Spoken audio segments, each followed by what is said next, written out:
सॉन्गरन को बिल्कुल अंदाजा नहीं कि आखिर उसके पीछे कौन खड़ा है, मगर जब वो पीछे पलटकर देखती है तब उसे ली नजर आता है। वो ली को देखकर पहली बार में ही उसे पहचान लेती है। ये वही लड़का है जिसने उसकी उगलाई में जान बचाई थी। पर यहाँ ली उसे बताता है कि कैसे मिस्टर जैंग ने उसे यहाँ भेजा है ताकि वो उसे घर तक ड्रॉप कर सके। अब सॉन्गरन ली की बातें मानकर उसके साथ कार तक जाने लगती है। इस बीच वो बार बार उगलाई में उन पलों को याद करती है, पर तभी ली उसे ऐसा करते हुए देख लेता है। फिलहाल सॉन्गरन ली के कार पर बैठ जाती है और वो दोनों सॉन्गरन के घर के लिए निकल पड़ते हैं। इस बीच सॉन्गरन की नज़रें बार बार ली पर टिकी हुई होती हैं। वो ली को उसकी उस दिन मदद करने के लिए शुक्रिया कहना चाहती थी, और थोड़ी हिम्मत इकट्ठा करने के बाद वो ली से पूछ लेती है, तुम्हें याद है उस दिन तुमने मेरी जान बचाई थी? तो ली एक ही बार में हाँ में सिर हिला देता है, जिससे ये प्रूफ हो गया कि ली भी उसे अच्छे से पहचान गया था। पर इस सफर के दौरान सॉन्गरन के दिल में कई सवाल थे, मगर वो हिम्मत ना होने से मजबूर होती है। तो इतने में ली सॉन्गरन से ये पूछता है कि आखिर वो मिस्टर जैंग का इंटरव्यू क्यों ले रही थी। तब सॉन्गरन सच छुपाते हुए बताती है कि वो बस उगलाई में बारे में दुनिया को दिखाना चाहती थी। पर इसी के साथ सॉन्गरन ने ली से पूछ लिया कि क्या वो उसके इंटरव्यू को देखेगा या नहीं। तो ली हल्की मुस्कान के साथ हाँ में सिर हिला देता है। इसके बाद ली सॉन्गरन को उसके घर तक ड्रॉप कर देता है। अगले सीन में ली सॉन्गरन के उसी इंटरव्यू को बड़े गौर से देख रहे होते हैं, और तभी मिस्टर जैंग उसके स्माइल को देखकर थोड़ा हैरान रह जाते हैं। अब यहाँ ली और मिस्टर जैंग पहले से एक दूसरे के अच्छे दोस्त हैं। यहाँ मिस्टर जैंग ली से पूछते हैं कि क्या वो अपने वॉलंटियर ट्रायल पूरा करने के बाद उसके साथ काम करना पसंद करेगा। तो यहाँ ली उन्हें हाँ में जवाब देके उन्हें प्रॉमिस कर देता है। इधर सॉन्गरन के बॉस उसके उगलाई वाले प्रोजेक्ट की तारीफ करते हुए उसे नेक्स्ट हेडलाइंस में इस्तेमाल करने का सोच लेता है। पर यह बात शेन को बिल्कुल पसंद नहीं आती। वो गुस्से में यहाँ से बाहर चली जाती है और इसी के साथ उसकी सॉन्गरन से टक्कर हो जाती है।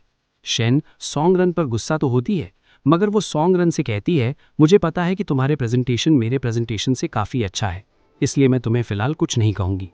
तो यहाँ सॉन्गरन भी शेन की इन बातों को सुन के सह लेती है। पर असल बात तो ये है कि शेन सॉन्गरन के इस सक्सेस को बिल्कुल भी डाइजेस्ट नहीं कर पा रही थी। खैर, यहाँ सॉन्गरन एक बार फिर से ली से मिलने का सोच लेती है।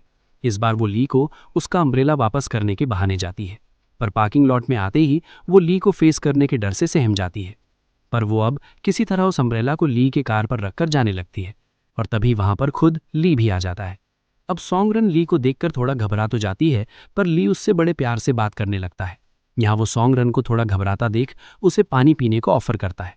इसके बाद वो आपस में कई सारी बातें करते हैं, और आखिर में सॉन्गरन ली से उसके नंबर मांग लेती है और बहाने बनाते हुए कहती है कि वो ये सब इंटरव्यू के पर्पज से कर रही है, और ली उसे अपना नंबर दे देता है।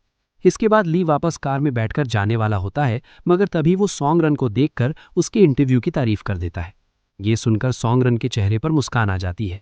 उसे एहसास होता है कि ली ने उसके इंटरव्यू को काफी अच्छे से देखा था, और ये सॉन्गरन के लिए बड़ी बात थी। इसी दौरान शेन के दिमाग में कुछ और ही चल रहा था। वो सॉन्गरन के प्रोजेक्ट को गौर से देख रही थी। उसे जल्दी ली के बारे में मालूम पड़ गया। उसे समझ आ गया कि ये वही लड़का है जिसे सॉन्गरन तलाश कर रही थी। इधर सॉन्गरन अपनी रियल मदर के साथ होती है। डिनर के दौरान सॉन्गरन की माँ देखती है कि सॉन्गरन बार बार किसी से मैसेज पर बात कर रही है। असल में वो कोई और नहीं बल्कि ली थी। अब वो दोनों लोग एक दूसरे से मैसेज पर बात भी शुरू कर चुके थे। इसके बाद सॉन्गरन की माँ उससे उसके काम के बारे में पूछती गई। यहाँ वो सॉन्गरन को बताती है कि कैसे उसे अब रिपोर्टर का काम छोड़कर कोई अच्छा सेफ काम करना चाहिए। पर यह बात सॉन्गरन को पसंद नहीं आती। वो उन्हें समझाती है कि वो अब बड़ी हो चुकी है और वो खुद का डिसीजन ले सकती है। इस पे सॉन्गरन की माँ कुछ नहीं बोलती और सॉन्गरन को अपने काम के बारे में बताती है, जिसकी वजह से उन्हें आज की ही फ्लाइट से जाना था। ये सुनकर सॉन्गरन थोड़ा दुखी होती है, क्योंकि वो चाहकर भी अपनी माँ के साथ ज़्यादा से ज़्यादा टाइम नहीं बिता पा रही थी। इसके बाद अगला दिन आता है जहां सॉन्गरन के boss reporter of the year को चूज करने वाले थे। यहाँ सॉन्गरन की दोस्त सॉन्गरन से कहती है,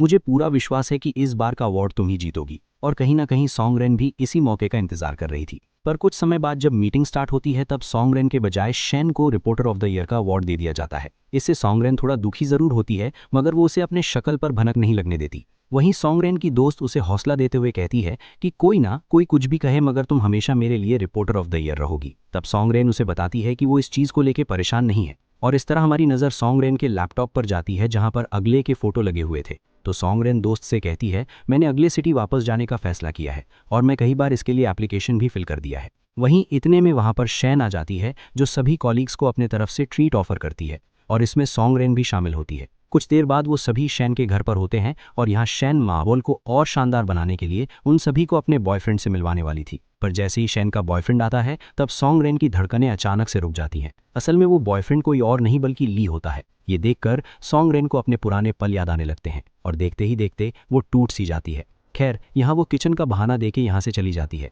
वहीं ली उसे इस तरह देखकर थोड़ा अजीब फील करे है। अगले ही पल वो खुद किचन में जाता है जहां वो सॉन्ग रेन की आंखों में आंसू देख लेता है। वो सॉन्ग रैन उसे दुखी होने की वजह भी पूछता है, मगर सॉन्ग रैन उसे आखिरी बार अलविदा कह के यहाँ से चली जाती है। और ये सब देखकर ली को काफ़ी हद तक कुछ चीज़ें समझ आ चुकी थी।